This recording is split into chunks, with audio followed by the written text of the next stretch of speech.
मया तत्मिदं सर्वं जगद्व्यक्ते मूर्तिना मत्स्थानि सर्वभूतानि न चाहम तेवस्थिता।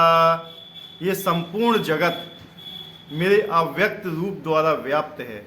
समस्त जीव मुझ में हैं किंतु मैं उनमें नहीं हूँ। ये बहुत इंपॉर्टेंट श्लोक है ये, जो हमारा सिद्धांत है ना, गौड़ीय वैष्णव सिद्धांत, उसके हिसाब से भगवान क्या कह रहे हैं यहाँ पे, यह संपूर्ण जगत मेरे अव्यक्त रूप के द्वारा व्याप्त है। किसके द्वारा? अव्यक्त वो होता है जिसको हम अपनी इंद्रियों से नहीं देख सकते, अपनी आंखों से नहीं देख सकते, अपने कानों से नहीं सुन सकते, समझ रहे? तो वो होता है व्यक्त। तो इसका मतलब ये है कि अगर किसी चीज को अपनी आंखों से नहीं देख रहे तो वो चीज है नहीं।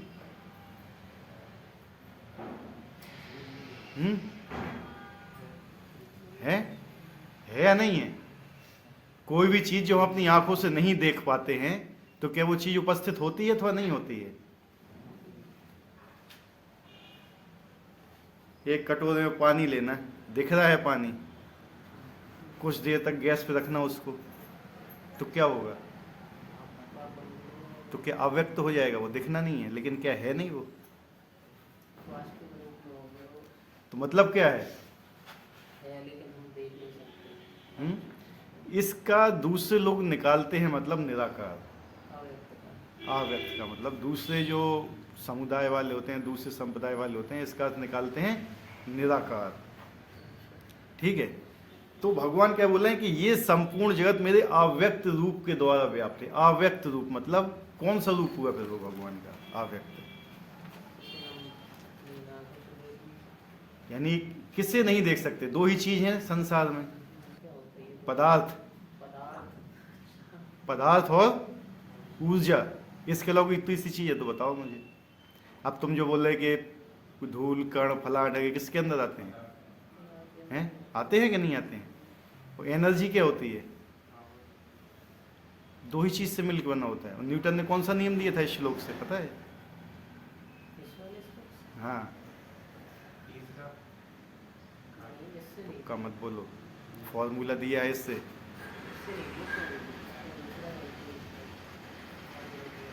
आपको मालूम है E is equal to mc square क्या होता है?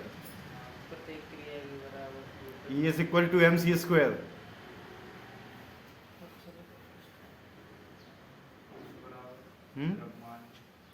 न्यूटन ने भी भगवत गीता से ही सारे नियम निकाले हुए हैं। ठीक है?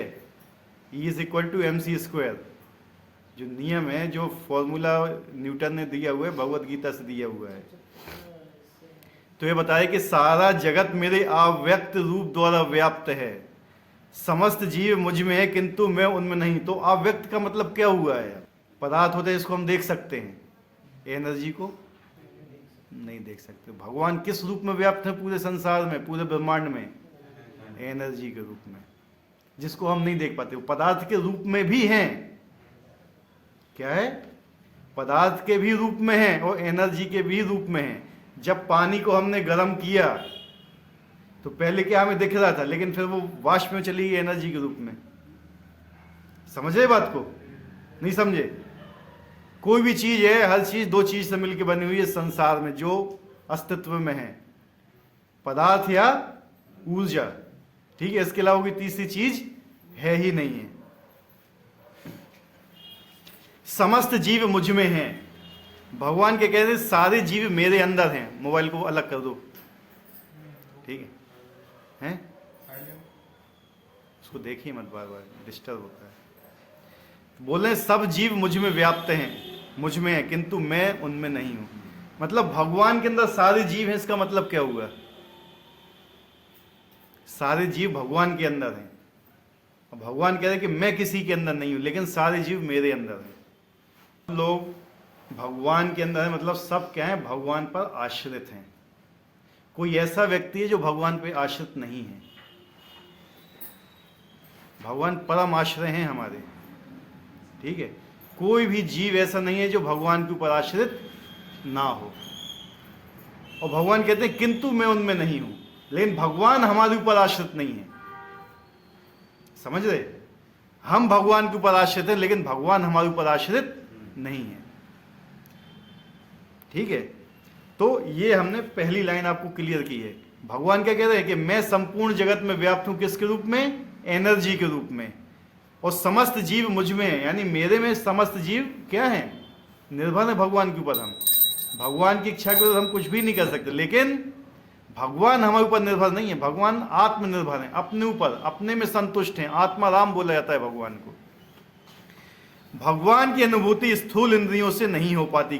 कहा गया है कि भगवान श्री कृष्ण के नाम, यश, लीलाओं आदि को भौतिक इंद्रियों से नहीं समझा जा सकता।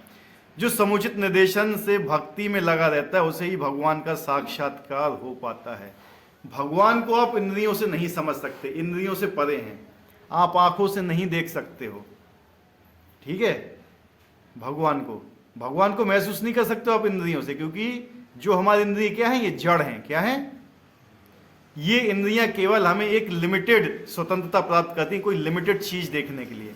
हम उससे आगे की या उससे नीचे की चीजें हम नहीं देख सकते। साइंस पढ़ी है? फिर आए साइंस में है। हमारी विजिबल लाइट क्या होती है? विजिबल रेंज हमारी क्या होती है? हाँ,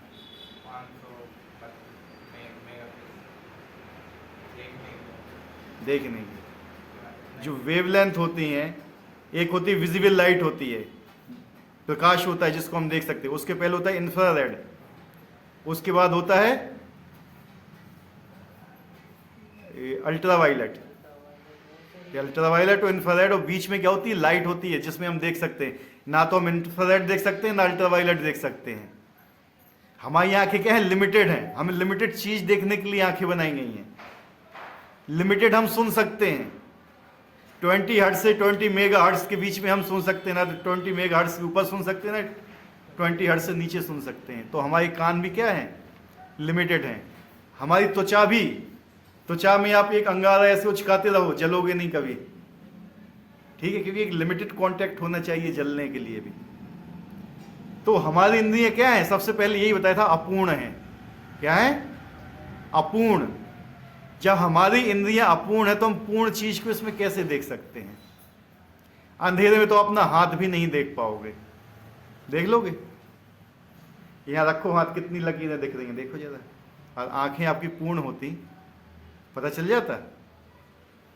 तो हम इन आंखों से भगवान को नहीं देख सकते। भगवान को नहीं देख सकते तो मतलब क्या है? कि भगवान नहीं है।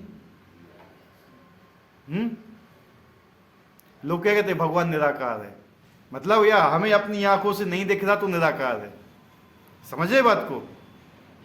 गेटअप हो रहा है ना मैं क्या कहना चाहता हूं? अगर हम भगवान को नहीं देख पाए, इसका मतलब ये नहीं कि भगवान है नहीं है। भगवान है, लेकिन ये हमारी कमी है कि हम नहीं देख पा रहे हैं।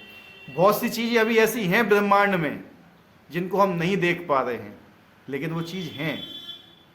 कोरोना को भी किसी ने नहीं देखा था ना? है? नहीं देखा था, वैज्ञानिकों ने भी नहीं देख पाया था, लेकिन सब गेट के बंद हो गए थे। हो गए थे ना? क्यों विश्वास किया? लेकिन जब हम बोलते हैं कि भगवान है, भगवान का स्वरूप है, तो लोग विश्वास नहीं करते हैं। समझ रहे?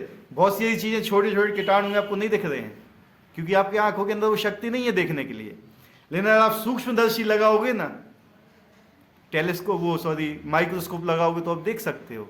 देख लोगे कि नहीं देख लोगे?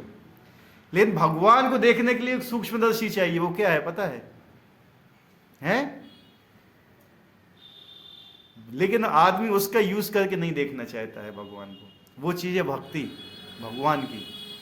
जब तक आप भक्ति नहीं करोगे, आप भगवान को महसूस नहीं कर पाओगे, भगवान को जान नहीं पाओगे। इसलिए कहते हैं ना कि हर विज्ञान जो है, विज्ञान की हर शाखा में अपना अलग अलग मेजरमेंट होता है। होता है कि नहीं? लंबाई का मेजरमेंट किससे करते हैं हम? हैं? लंबाई का मेजरमेंट किससे करते हैं? लंबाई को किससे नापते हैं? मीटर, सेंटीमीटर से। क्या मीटर से हम उसको नाप सकते हैं? वॉल्यूम को, आयतन को? क्यों? अलग अलग है ना। लेकिन हम लोग क्या होते हैं ना, हम इन चीजों से भगवान को देखने का प्रयास करते हैं, तो वो भी अलग है ना। तो अगर आप माला जाप करोगे, भगवान की भक्ति करो, तो भगवान को जानोगे। हर चीज का एक प्रोटोकॉल होता है कि नहीं? अब किसी चीज की अम्लता या क्षारीयता को देखने के लिए लिटमस पेपर की जरूरत पड़ती है कि नहीं पड़ती है? हम सोचे कि हम सेट स्क्वायर लगा के देख ले तो हो जाएगा, नहीं ना। हर चीज की एक अलग इकाई होती है नापने के लिए। इसलिए भगवान को पहचानने के लिए उनकी भी एक अलग इकाई होती है, जिसको हम नाम जाप के द्वारा कर सकते हैं। ब्रह्म संहिता 5:38 में कहा गया है, यदि किसी ने भगवान के प्रति दिव्य प्रेमाभिरुचि उत्पन्न कर ली तो सदैव अपने भीतर तथा बाहर भगवान गोविंद को देख सकता है। इस प्रकार सामान्य जनों के लिए दृश्य नहीं है। यहाँ पर यह कहा गया कि यद्यपि भगवान सर्वव्यापी हैं और सर्वत्र उपस्थित रहते हैं, किंतु वे भौतिक इंद्रियों द्वारा अनुभवगम्य नहीं है। तो इसमें पहले लाइन का, यदि किसी ने भगवान के प्रति दिव्य प्रेम अभिरुचि उत्पन्न कर ली है तो वे सदैव अपने भीतर तथा भगवान गोविंद को देख सकता है। भीतर तथा बाहर कैसे देख सकता है? भीतर तथा बाहर भगवान को अपने भीतर भी भगवान को देखना है, अपने बाहर भी भगवान को देखना है, कैसे देख सकता है?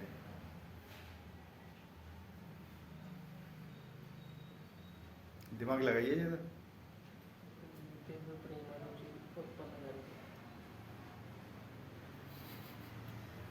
उतने ऊंचे मत जाओ अभी, ठीक है? लिमिटेड आओ। अपने अंदर भगवान किस रूप में है? हृदय में है, परमात्मा के रूप में। जो भी चल रहा है हमारे शरीर के अंदर, वो सब कौन चला रहा है? भगवान चला रहे हैं। उस रूप में देखते हो कि नहीं? अभी जो आपको ये चीज दिख रही है, सारी चीजें कैसे दिख रही हैं? कैसे दिख रही हैं? ये लगा हुआ एक मोबाइल है, ये अश्वनी प्रभु बैठे हुए हैं, ये सुनील प्रभु बैठे हुए, कैसे दिख रहे हैं ये आप लोगों को? क्योंकि प्रकाश है कि नहीं? वो प्रकाश कहां से आ रहा है? हर प्रकाश नहीं होता तो नहीं देख पाते ना। वो प्रकाश कहां से आ रहा है? हाँ, सूर्य में प्रकाश कहां से आ रहा है? सूर्य नारायण रहते हैं वहां पे। सूर्य नारायण के बाद प्रकाश कहां से आ रहा है? भगवान से आ रहा है। तो इस हिसाब से आप देखेंगे, अगर उसको कंटेम्पलेट करेंगे बहुत ही माइन्यूट तरीके से, सूक्ष्म तरीके से, तो हर चीज में आपको भगवान दिखेंगे। आप यहाँ पे बैठे हुए तो उसका कारण भी भगवान है, और आप यहाँ पे नहीं भी बैठे हुए तो उसका कारण भी भगवान ही है। कभी प्रत्यक्ष रूप से हैं तो कभी अप्रत्यक्ष रूप से। लेकिन अगर हम देखना चाहें तब हमारे अंदर भगवान स्वयं खाना पचाते हैं। एक पेड़ में नीचे से ऊपर की ओर पानी चढ़ता है, आपने देखा है कैसे चढ़ता है? चढ़ता है ना, लेकिन कौन चढ़ाता है उसको? फल पकता है, फूल खिलता है, कैसे खिलते हैं फूल, कैसे पकते हैं फूल, फल, कौन पका रहा है इसको? अपने आप पक रहे हैं। सूरज निकलता है, सूरज अस्त होता है, चंद्र निकलता है, चंद्र अस्त होता है, बारिश होती है, गर्मी आती है, सर्दी आती है, बरसात आती। क्यों आती है? ये कोई ना कोई तो उसको मैनेज कर रहा है ना। क्या उसको जानने का प्रयास किया कभी? यही चीज होती है मेन चीज, कि ये व्यक्ति जब ये जिज्ञासा होती है कि मतलब ये कौन कर रहा है, ऐसे तो ठीक है चल रहा है काम खत्म, वो व्यक्ति कभी आगे नहीं बढ़ सकता है लाइफ में। लेकिन जब व्यक्ति ये सोचेगा कि ये किस लिए हो रहा है, इसके पीछे क्या है रीजन और क्यों हो रहा है, ये दुनिया बनी है तो क्यों बनी हुई है, हम यहाँ आए हुए तो क्यों आए हुए हैं, हमारा यहाँ आने का उद्देश्य क्या है, इससे पहले हम कहाँ थे, इसके बाद हम कहाँ जाएंगे, कभी सोचता है कोई? हम मनुष्य योनि में है तो हम किस लिए आए हुए हैं? बहुत सी चीजें हैं। जब आदमी ये सोचना चालू करता है, इसको कहते हैं मनन करना, तब वो आगे बढ़ता है, तब वो जानता है कि मैं कौन हूं। सबसे पहला क्वेश्चन यही आता है मनुष्य के अंदर कि मैं कौन हूं। जब उसे ये पता चलता है कि मैं कौन हूं, तो फिर वो सोचता है कि मुझसे भी कोई श्रेष्ठ होगा, तो भगवान को खोजता है। फिर वो भगवान कौन है? इसलिए जो भी प्रथम सूत्र है, अथातो ब्रह्म जिज्ञासा, मतलब मनुष्य जीवन का उद्देश्य ये है कि हमें भगवान के बारे में पता होना चाहिए। और मनुष्य जन्म लेके भी अगर हम भगवान को नहीं खोजते हैं, भगवान के बारे में पता नहीं करते, तो हमारा मनुष्य जीवन व्यर्थ है। एक जानवरों की तरह, जानवर तो भगवान का खोज नहीं कर रहे हैं ना। भगवान ने सृष्टि क्यों बनाई हुई है? कभी आते हैं ख्याल मन में? हैं? नहीं आते हैं ना। तो ये आना चाहिए, इसको बोलते हैं जिज्ञासा। जब तक जिज्ञासा नहीं होगी ना, तब तक भगवान के बारे में रुचि उत्पन्न नहीं हो सकती है। तो भीतर और बाहर भगवान को कैसे जान सकते हो? भीतर और बाहर हैं, यानी आपको देखना पड़ेगा कि भगवान किस किस रूप में उपस्थित हैं, बाहर किस रूप में उपस्थित हैं, अंदर हमारे किस रूप में उपस्थित हैं। सब चीज आपको मतलब अनुभव होना चाहिए इसका। इस प्रकार से सामान्य जनों के लिए दृश्य नहीं है। यहां पर कहा गया है कि यद्यपि भगवान सर्वव्यापी हैं और सर्वत्र उपस्थित रहते, किंतु भौतिक इंद्रियों द्वारा अनुभवगम्य नहीं है। इसका संकेत अव्यक्त मूर्तिना शब्द द्वारा हुआ है। भले ही हम उन्हें ना देख सकें, किंतु वास्तविकता तो ये है कि उन्हीं पर सब कुछ आश्रित है। सब कुछ उन्हीं के ऊपर आश्रित है, भगवान के ऊपर। एक सैटेलाइट जो छोड़ा जाता है, सैटेलाइट जानते हो सब कोई? कौन जानता है बताओ, कौन कौन नहीं जानता है? सैटेलाइट किसे बोलते हैं? उपग्रह हिंदी में बोलते हैं। इसको छोड़ा जाता है। इंडिया में कौन छोड़ता है उसको? इसरो। जानते हो उपग्रह क्या होता है? एक उपग्रह छोड़ने के लिए कितना मैन पावर चाहिए, कितने लोग चाहिए, कितने ज़्यादा मॉनिटरिंग स्टेशन चाहिए पता है? उसको बार बार उसको कक्षा में स्थापित करना पड़ता है। लेकिन जो भगवान ने इतना बनाए हुए पूरा ब्रह्मांड, पृथ्वी भी घूम रही है, कौन कौन से हैं? बुध, शुक्र, पृथ्वी, मंगल, बृहस्पति, ये जितने घूम रहे हैं आजकल, इसको किसी को कंट्रोल करने की जरूरत पड़ी किसी को?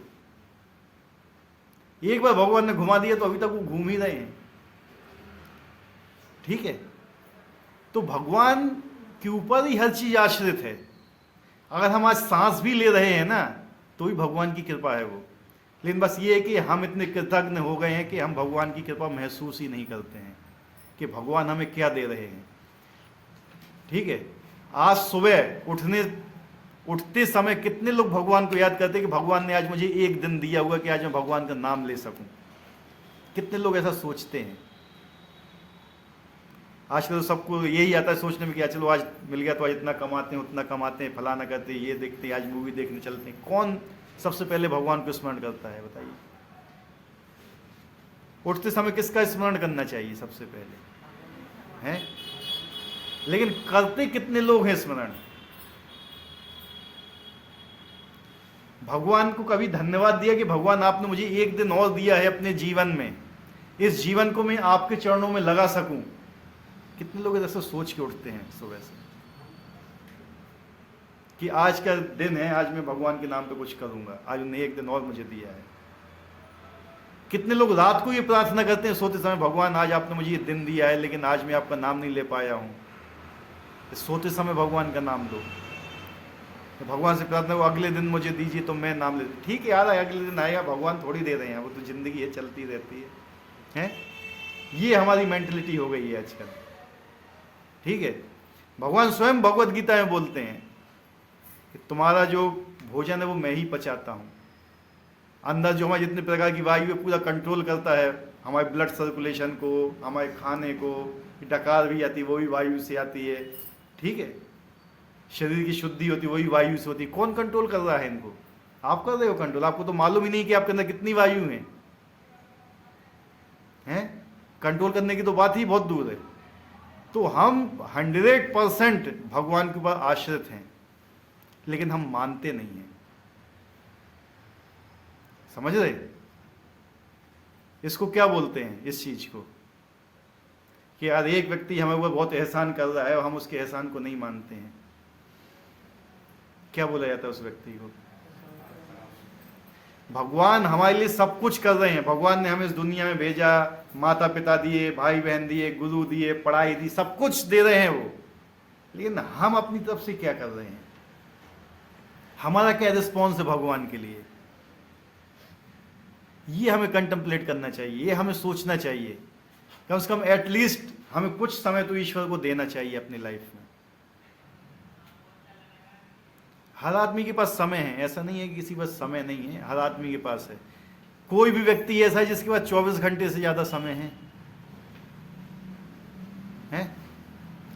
24 घंटे का ही समय लेके मोदी राष्ट्रपति वो बना है प्रधानमंत्री, ठीक है, वही 24 घंटे आपके पास भी है। 24 घंटे में ही लोग शंकराचार्य बनते हैं, 24 घंटे में ही कोई महान वैष्णव बनते हैं, है कि नहीं? हमारे पास भी वही 24 घंटे। भगवान ने किसी को कोई भिन्नता नहीं दी है कि भाई इसको 25 घंटे दे दिए, इसको 23 घंटे दे दिए, इसको 22 घंटे दे दिया है। सबके पास 24 घंटे हैं, लेकिन आप उसका यूटिलाइज किस प्रकार से करते हो ये आपके ऊपर है। उसकी स्वतंत्रता भगवान ने आपको दी है। तो वही है कि हम कितना भगवान के प्रति सरेंडर हो रहे हैं, ये मेन चीज आती है यहाँ पे। तो हम 100% भगवान के ऊपर आश्रित हैं, और बिना भगवान के ऊपर आश्रित हुए हम कुछ कर भी नहीं सकते हैं, लेकिन फिर भी हम भगवान के ऊपर आश्रित नहीं होना चाहते हैं। मानते ही नहीं है कि हम भगवान के ऊपर आश्रित हैं। हम क्या मानते हैं कि किसके ऊपर हम आश्रित हैं? और हमेशा एक चीज याद रख लेना, हमेशा, या महसूस किया हो तो अभी वही चीज समझ आएगी, आप जिसके ऊपर जितना ज्यादा आश्रित होगे वही व्यक्ति आपको उतना ही बड़ा धोखा देगा, वही व्यक्ति उतना ही ज्यादा आपको दुख देगा। लेकिन 100% भगवान के ऊपर आश्रित रहोगे ना, तो भगवान भी 100% आपके ऊपर आश्रित हो जाएंगे। तो यही है, भगवान कह रहे हैं कि सब जीव मुझ में हैं, सारे जीव भगवान के ऊपर आश्रित हैं, ठीक है, लेकिन हम मानते नहीं हैं कि हम भगवान के ऊपर आश्रित हैं। जैसा कि 7वें अध्याय में बताया जाएगा, संपूर्ण दृश्य जगत उनकी दो विभिन्न शक्तियां, परात या आध्यात्मिक शक्ति और परा तथा भौतिक शक्ति का संयोग मात्र। जिस प्रकार सूर्य प्रकाश संपूर्ण ब्रह्मांड में फैला रहता है, उसी प्रकार भगवान की शक्ति संपूर्ण सृष्टि में फैली है और सारी वस्तुएं उसी शक्ति पर टिकी हुई हैं। क्या बता रहे हैं भगवान? कि एक है व्यक्त रूप में भगवान के ऊपर आश्रित होने, एक अव्यक्त रूप में, परोक्ष रूप में। अभी हम यहाँ भगवान को नहीं देख पाए, लेकिन भगवान की शक्तियां यहां पर भी काम कर रही हैं और हम उनके ऊपर आश्रित हैं। प्रकाश क्या है? ये भगवान की शक्ति है ना, आश्रित हो के नहीं उसके ऊपर। आज सूरज ना निकले एक दिन तो है, हवा भगवान की शक्ति है, जल आश्रित है हम इसके ऊपर, लेकिन हम नहीं मानते हैं कि हम आश्रित हैं। क्योंकि क्या है ना, अगर कोई चीज किसी व्यक्ति को आसानी से मिलती है ना, बिना प्रयास के, तो उसकी वैल्यू नहीं समझता है। भगवान ने प्रेम के वशीभूत होकर हमें सारी चीजें दी हैं, ठीक है। आजकल जो नए नए लड़के आते हैं ना, तो उनसे पूछो कि दूध कहाँ से मिलता है, तो कहते हैं कि डेयरी से आता है दूध। उनको इतना भी नहीं मालूम रहता है कि गाय हमें दूध देती है। ये भी भगवान की ही प्लानिंग है। वैज्ञानिक के ऊपर हम इतना भरोसा करते हैं कि वैज्ञानिक कोई ऐसी मशीन बनाई है आज तक कि जो मशीन में चारा डालो दूसरी तरफ से दूध निकलेगा? बनाई है, लेकिन हम विज्ञान पे बहुत भरोसा करते हैं। या कभी कोई ऐसी चीज बनाई कि ठीक है, एक मोटरसाइकिल रख दी, दूसरी मोटरसाइकिल, तीसरी मोटरसाइकिल अपने आप उत्पन्न हो गई है। एक टीवी रखा, लैपटॉप, तो मोबाइल का जन्म अपने आप हो गया है। लेकिन भगवान की बनाई हुई चीज क्या है? अपने आप कंट्रोल हो रही है सब चीजें।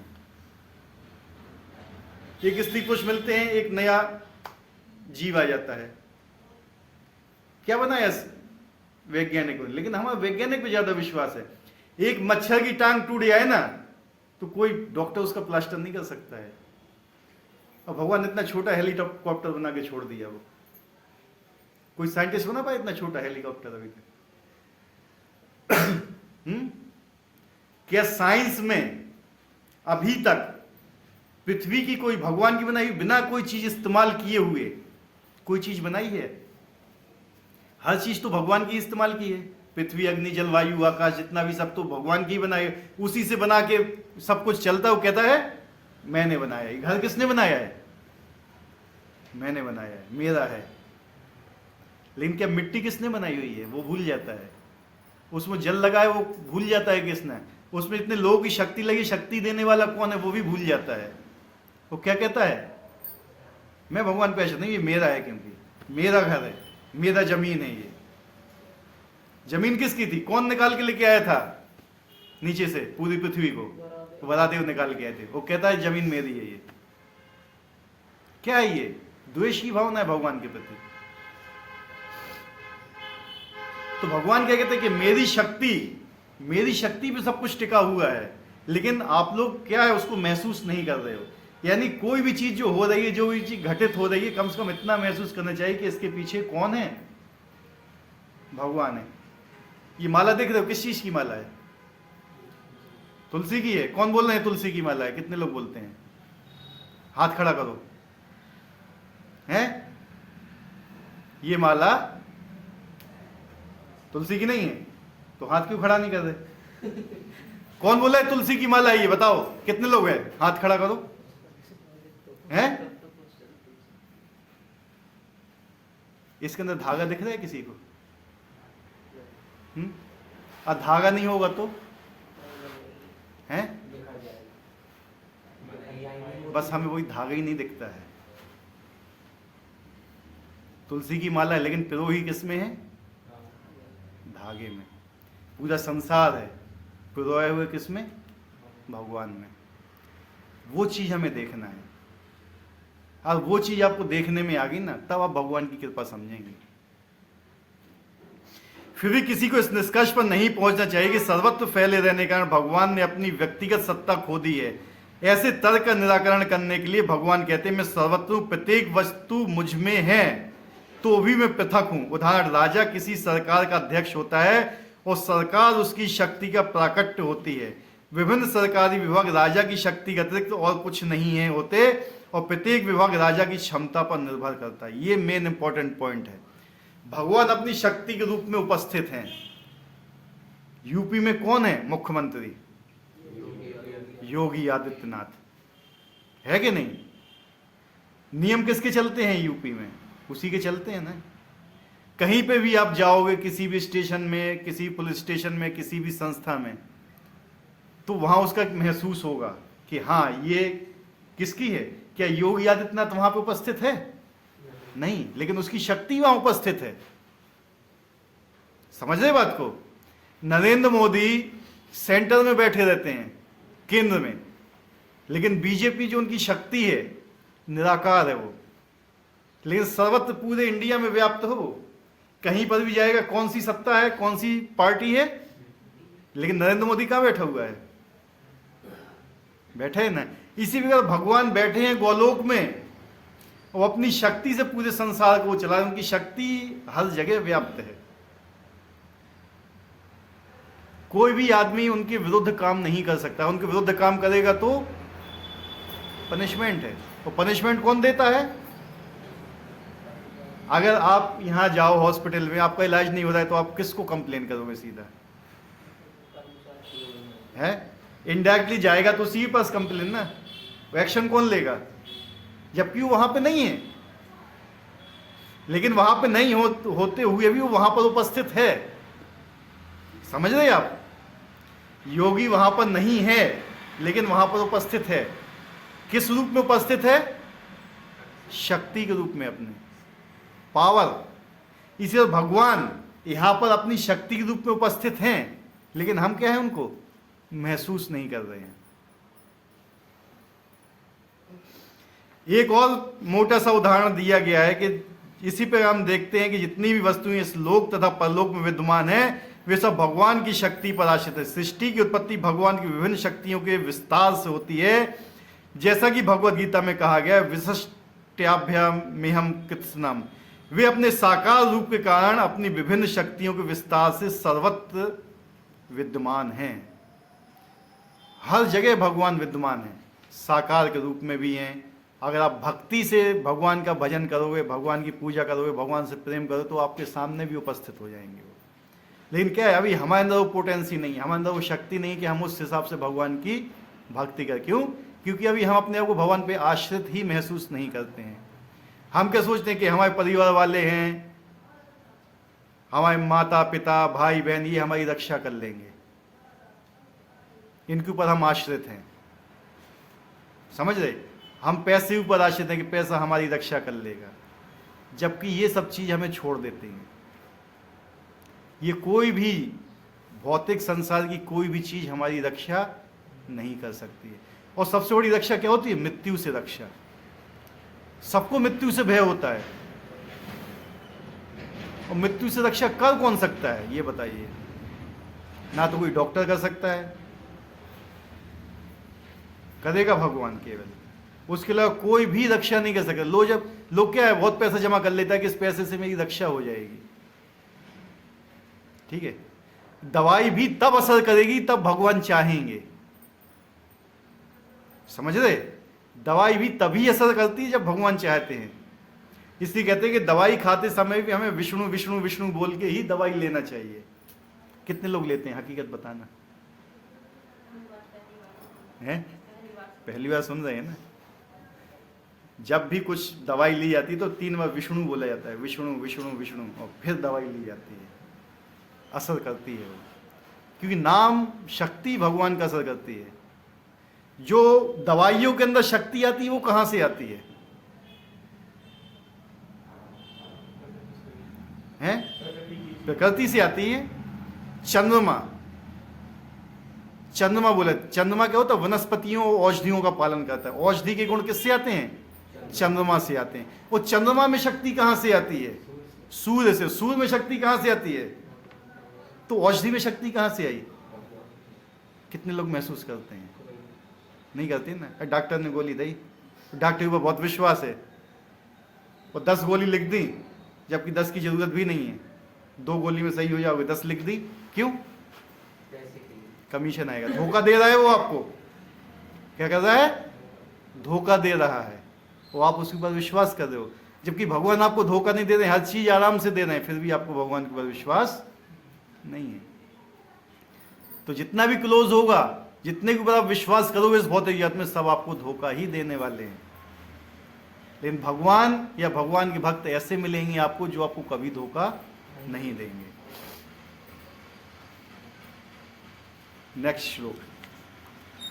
न च मत्स्थानि भूतानि पश्मे योगमेश्वरम भूत भिन्न च भूतस्थो ममात्मा भूत भावना। तथापि मेरे द्वारा उत्पन्न सारी वस्तुएं मुझ में स्थित नहीं रहती। जरा मेरे योग ऐश्वर्य को देखो। यद्यपि मैं समग्र जीवों का पालक भरता हूं और सर्वत्र व्याप्त हूं, लेकिन इस विराट अभिव्यक्ति का अंश नहीं हूं, क्योंकि मैं सृष्टि का कारण स्वरूप हूं। क्या बोले भगवान? तथापि मेरे द्वारा उत्पन्न सारी वस्तुएं मुझ में स्थित नहीं रहती।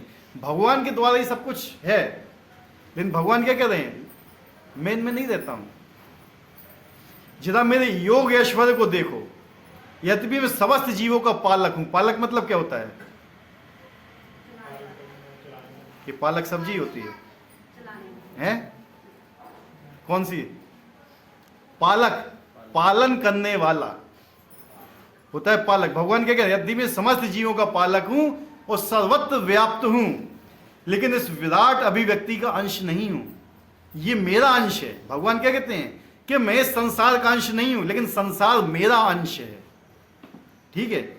और मैं सृष्टि का कारण स्वरूप हूं। सृष्टि किसके द्वारा हुई है? भगवान के द्वारा। क्यों हुई है? भगवान ने सृष्टि क्यों की है? दुनिया बनाने वाले का तेरे मन में समाई, तूने काहे को दुनिया बनाई है। यही आते थे ना गाने। किसका था ये गाना फेमस है? यही है ना गाना। लेकिन दुनिया क्या, भगवान इतने बेवकूफ है? दुनिया नहीं, दुनिया ऐसी बना दी क्या? उनके मन में समाई दुनिया बना दी है। किस लिए बनाई दुनिया है? किसके लिए? किसका उद्धार?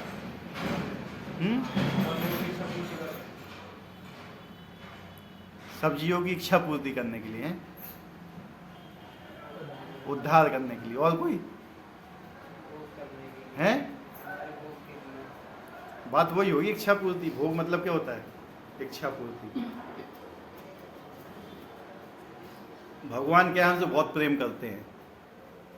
हमारी इच्छा हुई भगवान की सेवा नहीं करने की है, भगवान की सेवा नहीं करना, हमें कुछ और करना है। हमें भगवान बनना है, हमें भी भगवान की तरह रहना है।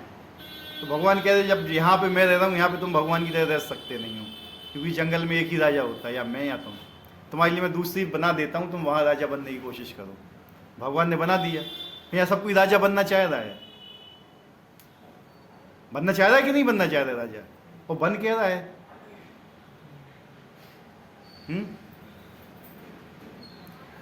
भौतिक जगत में जितनी बड़ी पोस्ट में आदमी जाना चाहता है भौतिक जगत में, वो उतने ही ज्यादा नीचे जाता है, उतना ही बड़ा सेवक होता है वो, समझ रहे। लेकिन भगवान की दृष्टि में देखो तो भगवान की दृष्टि में जितना व्यक्ति सेवक बनना चाहता है उतना ज्यादा भगवान की दृष्टि में बड़ा होता है।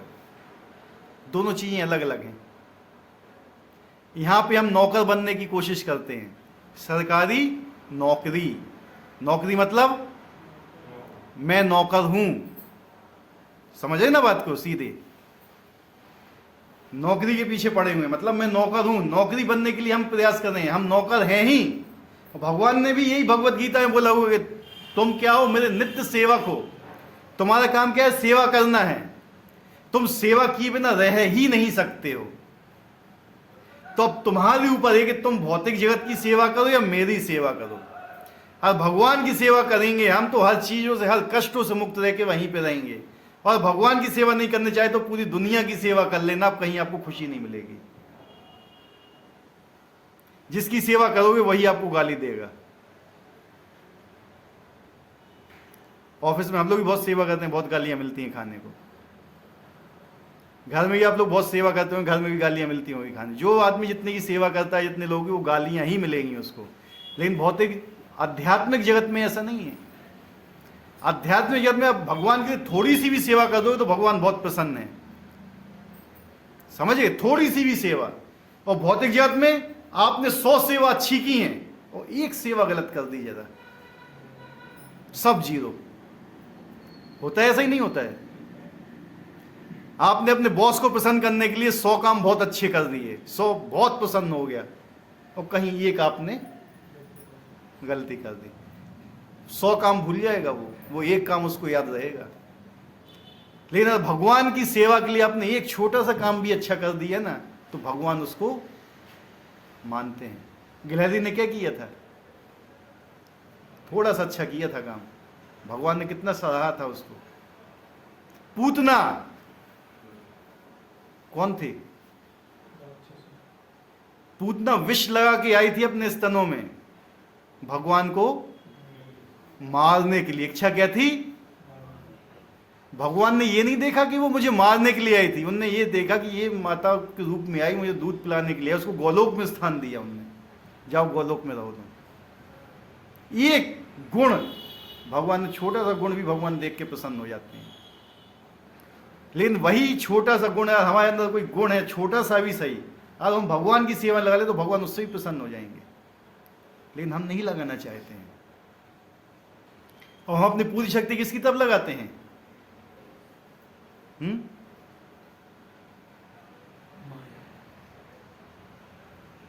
यही एक फर्क है बस। हमें जहां जो चीज करना चाहिए वहां हम नहीं करना चाहते हैं, और जहां नहीं करना चाहिए वहां करते हैं। ये जो शरीर है केवल मेंटेन करने के लिए, क्या केवल मेंटेन करने के लिए कि इससे भक्ति हो सके, समझ रहे बात को? ये चलता रहे बस, एक्स्ट्रा इसको नहीं देना है हमें। कोई भी चीज है, आज आपकी गाड़ी है, गाड़ी में कितना लीटर तेल आता है? मतलब लगा लो उसकी यार टंकी 4.5 लीटर की है, आपने 5 लीटर भरवा दिया उसमें, तो क्या होगा? गड़बड़ होगी ना। अगर हमारे अंदर जो कैपेसिटी उससे ज्यादा हम डालेंगे तो क्या होगा? क्यों बीमारियां आ रही हैं आजकल लोगों के अंदर? डायबिटीज, फलाना ठिकाना, ये सब क्यों आती हैं? खाने से। क्या? भोग करने की इच्छा है हमारी ज्यादा। भूखो आदमी बहुत कम मरता है। किसी हाथी को भूखा मरते देखा कभी? सबसे ज्यादा खाता है हाथी, को भूखो नहीं मरता है कभी। लेकिन हमें भगवान के ऊपर विश्वास नहीं है। भगवान सबको खाने को देते हैं। अजगर करे ना चाकरी, पंछी करे ना काम, संत मलुका कह गए सबके दाता राम। याद तो सबको है लेकिन मानता कोई नहीं है। यही चीज है। आज ये चीज मन में बैठा ली हमने। कौन सा पक्षी काम करने जाता है? अजगर वहीं पड़ा रहेगा, वहीं उसके पास खाना आएगा। अजगर वहीं बैठा रहेगा। अजगर जाता नहीं कभी शिकार करने के लिए, मालूम है? अजगर के बाद खुद आता है शिकार, भगवान खुद भेजते हैं उसके पास। लेकिन हम क्या समझते हैं, यार हम काम नहीं करेंगे तो भूखों मर जाएंगे। भूखों कोई नहीं मरता है, समझ रहे? कितने लोग भूखे मरते हैं बताइए? कोई नहीं मरता है, सबको भगवान पालने वाला है। लेकिन हमारे अंदर एक मिसकंसेप्शन है कि मैं पाल रहा हूँ, मैं अपने बच्चों को पाल रहा हूँ, मैं अपनी पत्नी को पाल रहा हूँ, मैं इसको पाल रहा हूँ, मैं उसको पाल रहा हूँ। ये क्या है? मिसकंसेप्शन, इससे ज़्यादा कुछ भी नहीं है। ठीक है, यही हमारा एक गलत है कि हम अपने आप को कर्ता समझ बैठते हैं कि मैं कर रहा हूँ। तो भगवान का कथन है कि सब कुछ उन्हीं पर आश्रित है, मत्स्थानी सर्वभूतानी। इसका अन्य अर्थ नहीं लगाना चाहिए। भगवान इस भौतिक जगत के पालन तथा निर्वाह के लिए प्रत्यक्ष रूप से उत्तरदायी नहीं है, प्रत्यक्ष नहीं है, साक्षात नहीं आते हैं पालन करने के लिए। कभी कभी हम एटलस, एक रोमन देवता को अपने कंधों पर गोला उठाए देखते हैं। वो अत्यंत थका लगता है और इस विशाल पृथ्वी लोक को धारण किए रहता है। हमें किसी ऐसे चित्र को मन में नहीं लगाना चाहिए जैसे कृष्ण सृजित ब्रह्मांड को धारण किए हुए हैं। उनका कहना है कि यद्यपि सारी वस्तुएं उन्हीं पर टिकी हैं, किंतु वे पृथक रहते हैं। सारे लोक अंतरिक्ष में तैर रहे हैं और ये अंतरिक्ष परमेश्वर की शक्ति है, किंतु वे अंतरिक्ष से भिन्न हैं और वे पृथक स्थित हैं। अतः भगवान कहते हैं कि यद्यपि ये सब रचित पदार्थ मेरी अचिंत्य शक्ति पर टिके हैं, किंतु भगवान के रूप में से उनमें पृथक रहता हूं। ये भगवान का अचिंत्य ऐश्वर्य है। ऐश्वर्य मतलब क्या होता है? सुख, शांति। कुछ आए हो, कुछ परसेंट आए हो वहां तक। ऐश्वर्य, ऑपुलेंस जानते हो इंग्लिश में? समृद्धि, ऐश्वर्य, भगवान की शक्तियां। भगवान हर जगह व्याप्त हैं। वही ये बता रहे हैं कि एक एटलस जानते हो? एटलस पहले साइकिल चलते, उसके पीछे एक लड़का बना रहता था, आदमी पृथ्वी को उठाए रहता था, वो थका लगता था। ऐसा मत सोचना भगवान को पृथ्वी का भार उठाए हुए थके हुए हैं, नहीं, वो थकने वाले नहीं है। वो वराहदेव के रूप में आए थे, उन्होंने कहाँ से निकाला था? गर्भोदक सागर से पृथ्वी को निकाला था, ऊपर लेके आए थे, स्थापित किया था, ठीक है, गर्भ सागर से। लेकिन वो जो ग्रीक में होता है, ग्रीक होता है ये, यूनान का ये देवता है एटलस एक, वो भी अपने यहाँ कहते हैं कि ये पृथ्वी को उठाए हुए है, ये हमारा पालन कर रहा है। तो वैसा हमें भगवान को नहीं समझना चाहिए। वो थक गया है, लेकिन भगवान थकते नहीं है। भगवान ने धारण किए हुए भी हिरण्याक्ष को मारा था, ठीक है, और फिर उन्होंने पृथ्वी को वहीं स्थापित भी किया था, ठीक है। और जब पृथ्वी को टच किया था तो उनसे एक पुत्र भी उत्पन्न हुआ था उनको, पृथ्वी देवी को। तो बहुत लीलाएं हैं भगवान की ऐसे। तो भगवान को ऐसा नहीं समझना चाहिए कि भगवान पृथ्वी का पालन करें तो थक जाएंगे। वो थकते नहीं है। वो हमारे जैसे नहीं है कि हम सुबह से शाम तक काम करेंगे थक जाएंगे। तो वैदिक कोश निरुक्ति कहा गया है, युक्त युक्तेन दुर्घेतु कार्येषु, परमेश्वर अपनी शक्ति का प्रदर्शन करते हुए अचिंत्य आश्चर्यजनक लीलाएं कर रहे हैं। उनका व्यक्तित्व विभिन्न शक्तियों से पूर्ण है, उनका संकल्प स्वयं एक तथ्य है। भगवान को इसी रूप में समझना चाहिए। हम कोई काम करना चाहते हैं जिसमें अनेक विघ्न आते हैं, और कभी कभी जो हम जो चाहते हैं वह नहीं कर पाते। कि जब कृष्ण कोई कार्य करना चाहते तो वो इतनी पूर्णता से संपन्न होता है, कोई सोच भी नहीं पाता कि सब कैसे हो जाता है। देखो, आप जितना भी प्रयास कर लो, आप कभी काम को सफल नहीं कर सकते जब तक भगवान की इच्छा ना हो। जब तक भगवान की इच्छा नहीं होगी कोई भी कार्य सफल नहीं हो सकता है। भगवान की इच्छा होना चाहिए। मेन चीज यही है कि अगर हम भगवान की इच्छा में अपनी इच्छा मिलाते हैं तब तो कार्य सफल होता है। अगर हमारी इच्छा भगवान की इच्छा के विरुद्ध होती है तो हमारा काम सफल। भगवान कहते हैं ऐसे करो, हम कहते हैं हमें ऐसे नहीं करना है, काम कभी सफल नहीं होगा। सफल तभी होगा जब भगवान की इच्छा से चलोगे। इसी पर बताएं कि भगवान जब भी कोई काम करते हैं तो कभी भी असफल नहीं होता। उनके कोई कार्य ऐसे नहीं होते जिसमें आपको असफलता लगे। वो अपने में पूर्ण होते हैं क्योंकि वो एक विशेष बुद्धि के द्वारा किए जाते हैं। भगवान इसी तथ्य को समझाते हैं, यद्यपि समस्त सृष्टि के पालक का धारण करता है किंतु वे सृष्टि को स्पर्श नहीं करते। भगवान को सृष्टि से कुछ ज्यादा मतलब नहीं है, इसलिए भगवान किस रूप में आते हैं सृष्टि में? परमात्मा के रूप में। भगवान तो अपने गोलोक में अपनी लीलाएं कर रहे हैं, वहां पे उनके सखा हैं, गोपियां हैं, राधा रानी, सब कुछ है। भगवान वहां प्रसन्न है, उनको यहाँ आने की कोई जरूरत नहीं है, ठीक है। लेकिन कभी कभी जब उनके भक्त यहाँ होते हैं तो उनकी प्रसन्नता के लिए यहाँ आते हैं, वो उनके साथ लीलाएं करने के लिए, बस उनको इस जगत से ज़्यादा कुछ मतलब नहीं है, क्योंकि उनकी शक्तियाँ इस जगत को कार्य संभाल रही हैं पूरा अप्रत्यक्ष रूप से। केवल उनकी परम इच्छा से प्रत्येक वस्तु का सृजन, धारण, पालन और संग्रह होता है। केवल भगवान इच्छा के लिए करेंगे ना, सारा काम हो जाए इच्छा का अकेला करने मात्र से ही। उनके मन और स्वयं उनमें कोई भेद नहीं है, जैसा कि हमारे मन और हम में भेद होता है, क्योंकि वे परमात्मा है। हम में और हमारे मन में बहुत भेद है। क्या भेद है? हम में और हमारे मन में क्या भेद है? लिखा है ना, हम में और हमारे मन में भेद है, भगवान और भगवान के मन में कोई भेद नहीं है। मतलब क्या हुआ इसका?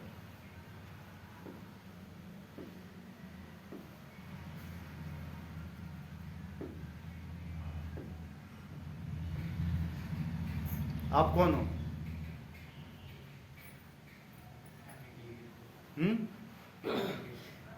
कौन हो आप लोग?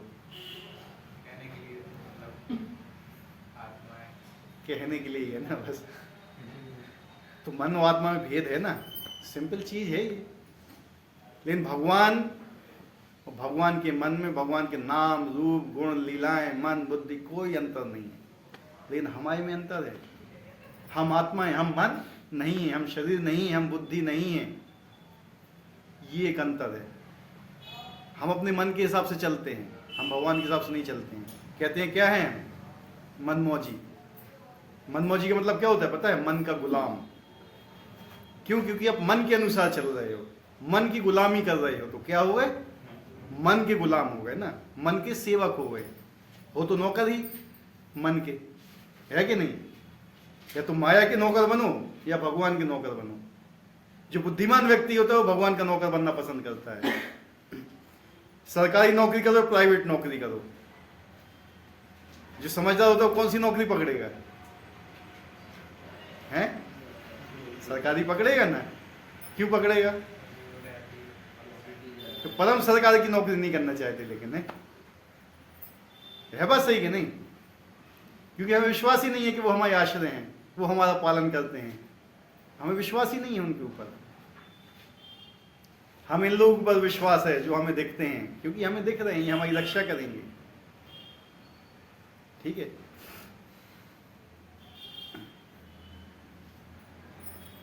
साथ ही प्रत्येक वस्तु में उपस्थित रहते हैं, किंतु सामान्य व्यक्ति ये नहीं समझ पाता कि वे साकार रूप में किस तरह उपस्थित हैं। ये भौतिक जगत से भिन्न है, तो भी प्रत्येक वस्तु उन्हीं पर आश्रित है।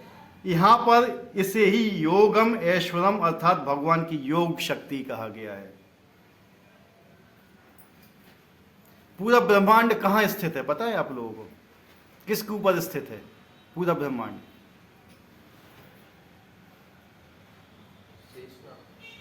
हाँ सही बोल रहे हो।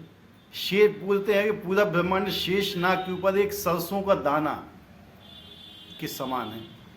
अगर आपके सिर के ऊपर एक सरसों का दाना रख दिया है तो आपको फर्क पड़ेगा कुछ? हैं? पता ही नहीं चलेगा ना। जब इतने बड़े शेषनाग जीवन के ऊपर सरसों का दाना, उनको पता चलेगा? तो पूरे ब्रह्मांड का भार कौन लिए हुए हैं? शेषनाग जी। और शेषनाग जी का भार कौन लिए हुए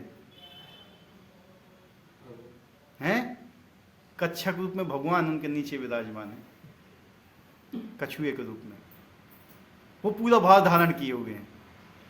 और हम सोचते हैं कि हम इस संसार को चला रहे हैं।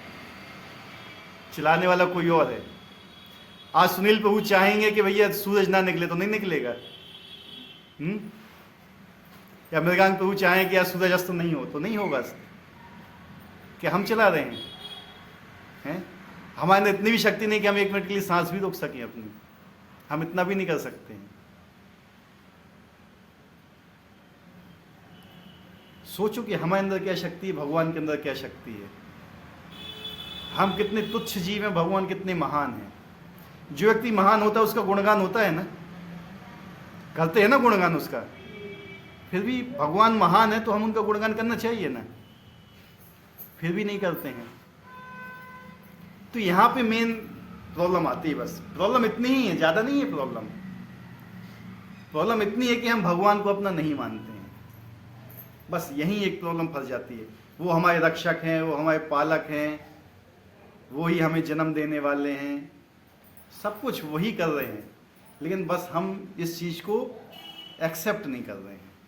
यहाँ पे एक सबसे बड़ी गलती है कि हम इस चीज़ को एक्सेप्ट नहीं करते हैं कि भगवान ही हमारे लिए सब कुछ कर रहे हैं।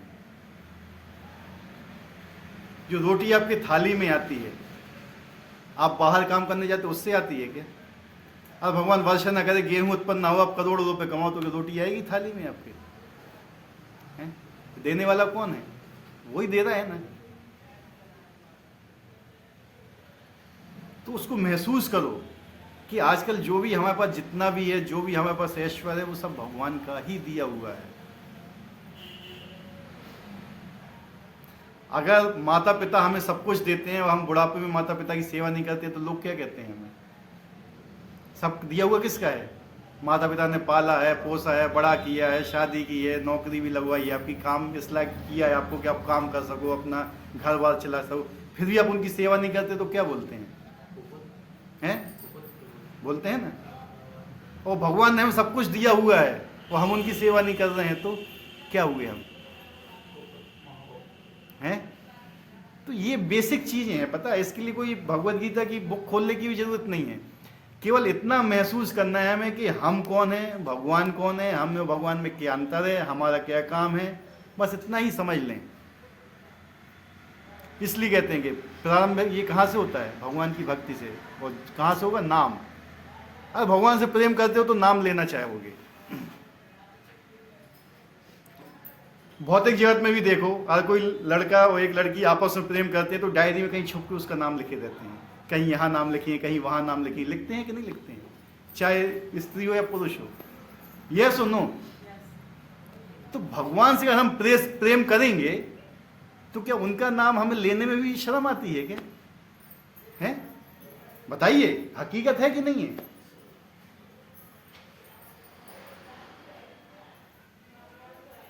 जिससे हम प्रेम करते हैं उसको अपना सबसे अच्छा चीज देना चाहेंगे,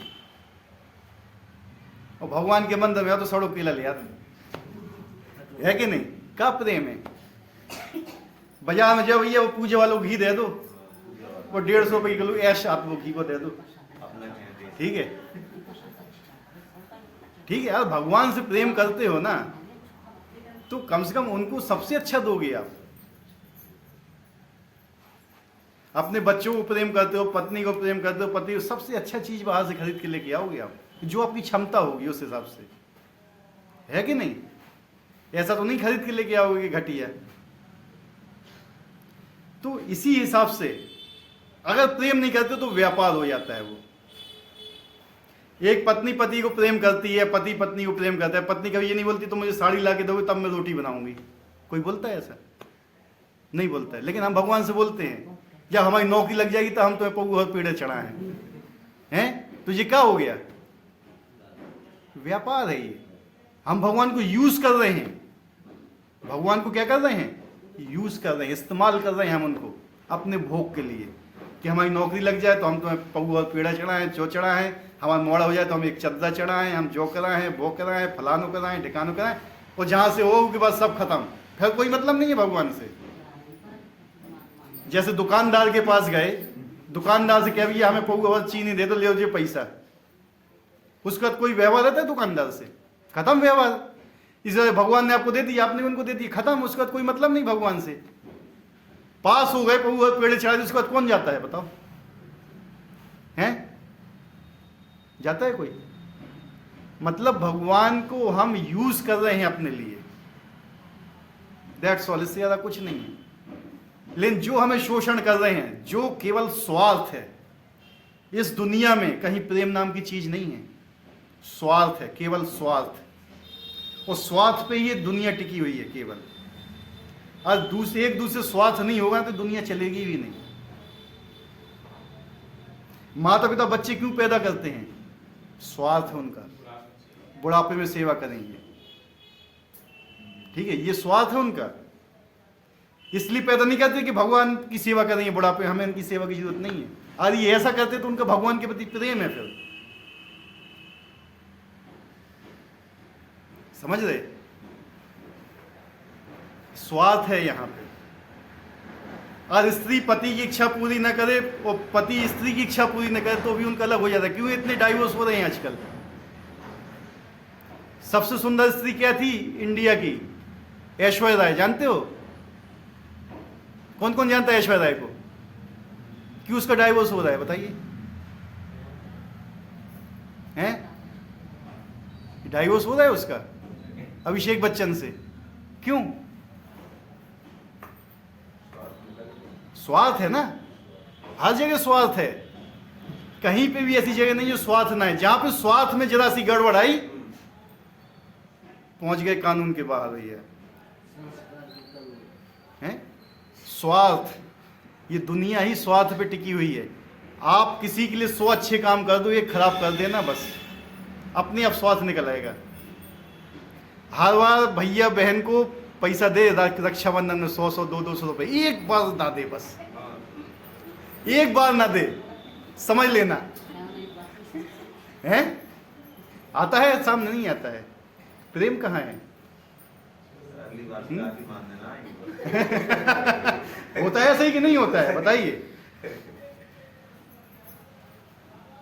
तो ये हकीकत है, पता है? ये हकीकत को समझना चाहिए हमें, ठीक है? ये हकीकत है। लेकिन जहां पे आप भगवान को प्रसाद लगा रहे हो, भगवान को एक दिन दिलाओगे, भगवान आपसे कभी नहीं कहेंगे, भगवान को जरूरत नहीं, लेकिन वो आपको देखते हैं जस्ट कि आपका कितना प्रयास है उनकी तरफ।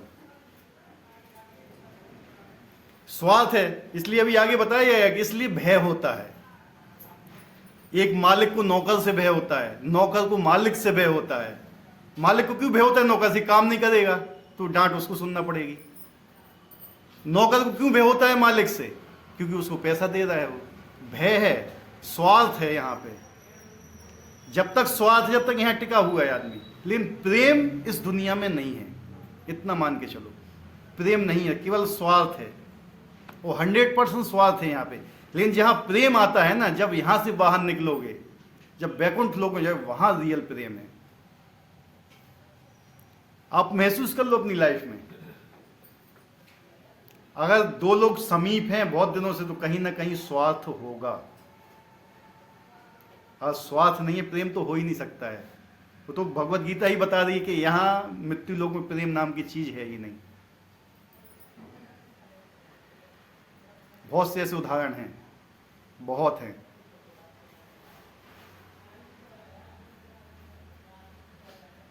तो मेन चीज क्या है कि हर चीज में भगवान को देखिए, हर चीज में भगवान को महसूस कीजिए। भगवान किस रूप में उपस्थित हैं वहां पे? भगवान यहाँ भी उपस्थित हैं, भगवान आपके अंदर भी उपस्थित है, भगवान आपके बाहर भी उपस्थित, सर्वत्र उपस्थित हैं, और गोलोक में भी उपस्थित हैं, हर जगह उपस्थित हैं। लेकिन क्या है, हम महसूस नहीं कर पाते हैं। महसूस करना चाहिए हमें, और भगवान के प्रति अगर प्रेम होगा तभी आप महसूस कर पाओगे, नहीं तो नहीं कर पाओगे। कोई क्वेश्चन?